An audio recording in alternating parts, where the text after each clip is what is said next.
Hello student, आज हम पढ़ाने जा रहे हैं क्लास 7th का हिंदी फर्स्ट पाठ 5। पाठ का नाम है मिठाई वाला। मिठाई वाला इसके लेखक हैं श्री भगवती प्रसाद वाजपेयी जी।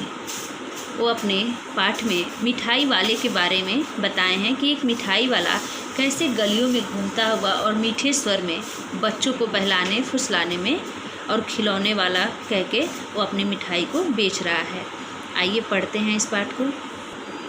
बहुत ही मीठे स्वरों के साथ वह गलियों में घूमता हुआ कहता, बच्चों को बहलाने वाला खिलौने वाला। इस अधूरे वाक्य को वह ऐसे विचित्र किंतु मादक मधुर ढंग से गाकर कहता कि सुनने वाले एक बार अस्थिर हो उठते। उसके स्नेहाभिषक्त कंठ से फूटा हुआ गान सुनकर निकट के मकानों में हलचल मच जाती। छोटे छोटे बच्चों को अपनी गोद में लिए युवतियाँ चीखों को उठाकर छज्जों पर नीचे झांकने लगती। गलियों और उनके अंतर्व्यापी छोटे छोटे उद्यानों में खेलते और इठलाते हुए बच्चों का झुंड उसे घेर लेता और तब वह खिलौने वाला वहीं बैठकर खिलौने की पेटी खोल देता। वह खिलौने वाला इतने अच्छे और मधुर स्वर में बहलाने और वाला खिलौने वाला कह के गा के गलियों में सुनाता है कि लोग उसकी पूरी बात ठीक से सुन नहीं पाते हैं और सबके मन में ये हो जाता है कि ये क्या गा रहा है और क्या बेच रहा है। ये सुनने के लिए बच्चे परेशान हो जाते हैं और सारी स्त्रियां औरतें अपने घर के छज्जों से देखने लगती हैं कि कौन आया है।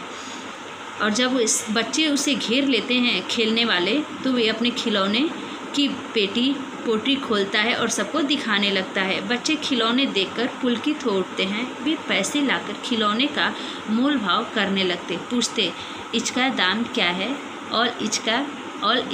सारे बच्चे उससे पूछते हैं, सारे खिलौने हाथ में ले लेके पूछते हैं कि इसका क्या दाम है, इसका क्या दाम है। खिलौने वाला बच्चों को देखता और उनकी नन्ही नन्ही उंगलियों से पैसे ले लेता और बच्चों की इच्छा अनुसार उन्हें खिलौने दे देता।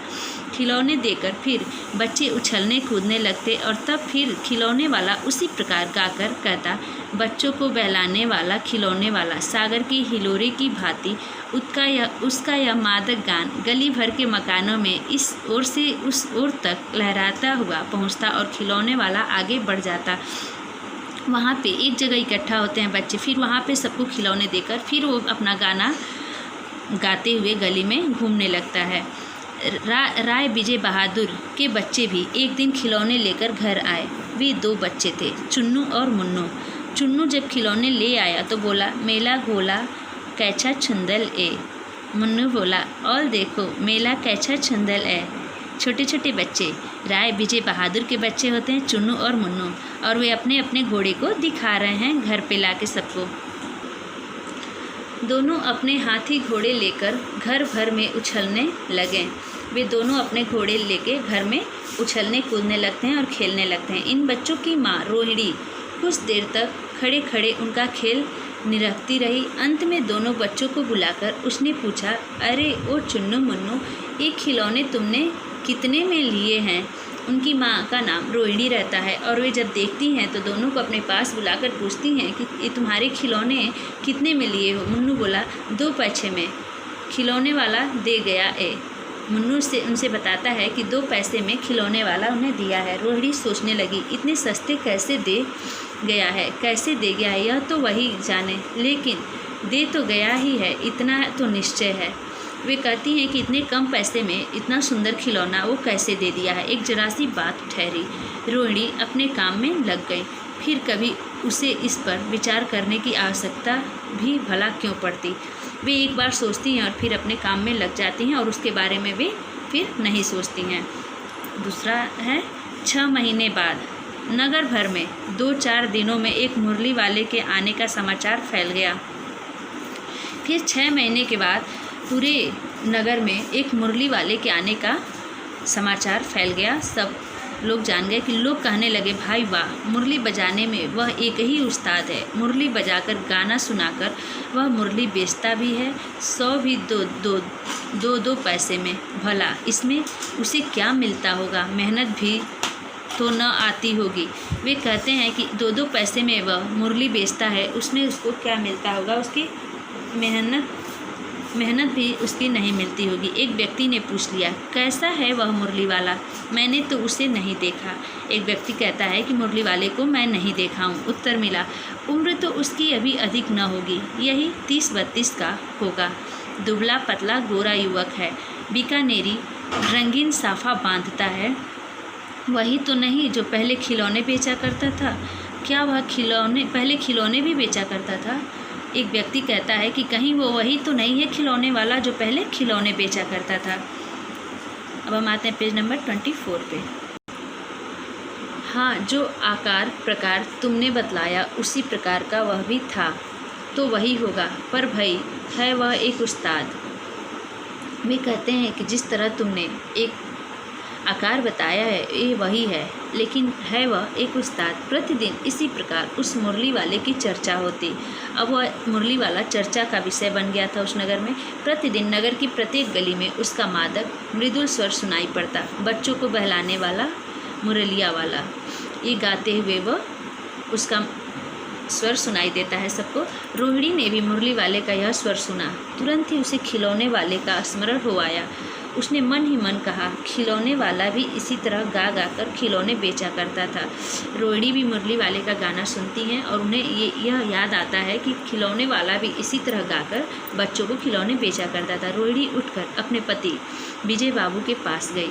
जरा उस मुरली वाले को बुलाओ तो चुन्नू मुन्नू के लिए ले लो, क्या पता यह फिर इधर आए न आए। वे भी जान पड़ता है पार्क में खेलने निकल गए हैं। वे कहती हैं अपने पति से, विजय से, कि अपने उस मुरली वाले को बुलाइए, मैं बच्चों के लिए मुरली लूँगी। विजय बाबू एक समाचार पत्र पढ़ रहे थे। उसी तरह उसे लिए हुए वे दरवाजे पर आकर मुरली वाले से बोले, क्यों भाई, किस तरह देते हो मुरली? वे समाचार पत्र हाथ में लिए हुए आकर मुरली वाले को बुलाते हैं और पूछते हैं कि किस तरह से देते हो, मतलब कितने पैसे में देते हो। किसी की टोपी गली में गिर पड़ी, किसी का जूता पार्क में ही छूट गया और किसी की सोथनी ही ढीली होकर लटक आई। इस तरह दौड़ते हाँफते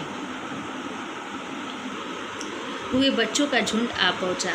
जब बच्चे देखते हैं कि वहाँ मुरली वाला आया है तो किसी की टोपी गिर जाती है, किसी का जूता गिरता है पार्क में, किसी का कुछ भी छूट जाता है। ऐसे सब दौड़ते हुए मुरली वाले के पास आ जाते हैं सारे बच्चे। एक स्वर से सब बोल उठे, अम्बी लेंदे मुरली, ऑल अम्बी लेंदे मुरली। ऐसे सारे बच्चे मुरली लेने की जिद करते हैं। मुरली वाला हर्ष गदगद हो उठा, वे खुश हो जाता है, बोला सबको देंगे भैया। और वे बोलता है कि हम सबको मुरली देंगे, लेकिन ज़रा रुको, ठहरो, एक एक को देने दो, अभी इतनी जल्दी हम कहीं लौट थोड़े ही जाएंगे। वे कहता है कि सब लोग पहले एक जगह रुको, हम सबको मुरली देंगे और हम कहीं जा नहीं रहे हैं, बेचने तो आए ही हैं और हैं भी इसी समय। मेरे पास 1-2 नहीं, पूरी 57 है। हाँ बाबूजी, क्या पूछा था आपने, कितने में दी? दी तो वैसे 3-3 पैसे के हिसाब से है, पर आपको 2-2 पैसे में ही दे दूंगा। वे बताते हैं मुरली का दाम कि 3-3 पैसे में हम देते हैं, लेकिन आपको 2 पैसे में ही दे देंगे। विजय बाबू भीतर बाहर दोनों रूपों में मुस्कुरा दिए। मन ही मन कहने लगे, कैसा है, देता तो सबको इसी भाव से है, पर मुझ पर उल्टा एहसान लाद रहा है। फिर बोले, तुम लोगों की झूठ बोलने की आदत होती है, देते होगे सभी को 2-2 पैसे में, पर एहसान का बोझा मेरे ही ऊपर लाद रहे हो। वे विजय बाबू उनसे बोलते हैं कि सबको तुम 2-2 पैसे में ही देते हो और मुझसे झूठ बोल रहे हो कि 3 पैसे में देते हैं और आपको 2 पैसे में देंगे। ये एहसान का बोझ मेरे ऊपर तुम लाद रहे हो। मुरली वाला एकदम अप्रतिभ हो उठा। वे अचंभित हो जाता है, बोला, आपको क्या पता बाबूजी कि इनकी असली लागत क्या है? वे कहता है कि आपको कैसे पता कि इसमें असली पैसे कितने लगे हैं? यह तो ग्राहकों का दस्तूर होता है कि दुकानदार चाहे हानि उठाकर चीज़ क्यों न बेचे, पर ग्राहक यही समझते हैं दुकानदार मुझे लूट रहा है।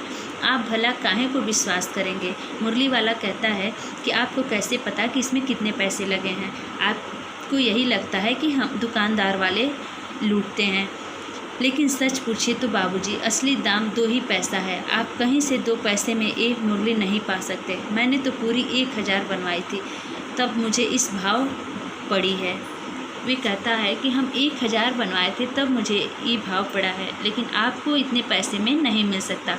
विजय बाबू बोले, अच्छा मुझे ज़्यादा वक्त नहीं, जल्दी से 2 ठो निकाल दो। वे कहते हैं कि मेरे पास ज़्यादा समय नहीं है, तुम 2 मुरली हमको दे दो। 2 मुरलियाँ लेकर विजय बाबू फिर मकान के भीतर पहुंच गए। मुरली वाला देर तक उन बच्चों के झुंड में मुरलियाँ बेचता रहा। उसके पास कई रंग की मुरलियाँ थीं। बच्चे जो रंग पसंद करते, मुरली वाला उसी रंग को मुरली निकाल देता और वे बच्चों को मुरली बेचने लगता है। यही बड़ी अच्छी मुरली है, तुम यही ले लो बाबू। राजा बाबू, तुम्हारे लायक तो बस यह है। हाँ भाई, तुमको वही देंगे, ये लो, तुमको वैसी न चाहिए यह। वे सारे बच्चों को कभी किसी को राजा बेटा, किसी को राजा भैया बोलकर और अपनी मुरली दे रहा है कि तुमको ये चाहिए, तुमको वो चाहिए। अपने बेचने का तरीका से बेच रहा है। अब हम नेक्स्ट पेज 26 पे आते हैं। नारंगी रंग की, अच्छा वही लो, ले आए पैसे। वे नारंगी रंग की मुरली देते हैं और वे पैसे लाते हैं। अच्छा ये लो, तुम्हारे लिए मैंने पहले से ही यह निकाल रखी है। तुमको पैसे नहीं मिले, तुमने अम्मा से ठीक तरह मांगे न होंगे। धोती पकड़कर पैरों में लिपटकर अम्मा से पैसे मांगे जाते हैं। बाबू, हाँ फिर जाओ, अब की बार फिर मिल जाएंगे। वे कहता है कि अपने अम्मा से अच्छे से पैसे नहीं मांगे होंगे और पैसे मांगने का तरीका बताता है और वे फिर भेजता है पैसे लाने के लिए। अब की बार मिल जाएंगे, वे बताता है। धुवन्नी है तो क्या हुआ, ये लो पैसे वापस लो, ठीक हो गया। नहीं साहब, मिल गए पैसे, देखो मैंने तरकीब बताई। अच्छा, अब तो किसी को नहीं लेना है, सब ले चुके। तुम्हारी माँ के पास पैसे नहीं हैं। अच्छा, तुम भी यह लो। अच्छा, तो अब मैं चलता हूँ। यह इस तरह मुरली वाला फिर आगे बढ़ गया। जिसके पास पैसे नहीं थे उसको भी वह मुरली दे देता है और आगे चला जाता है। आपकी क्लास ओवर होती है। भाग 3 और 4 हम नेक्स्ट वीडियो में आपको पढ़ के बताएंगे। आपकी क्लास ओवर होती है। Thank you.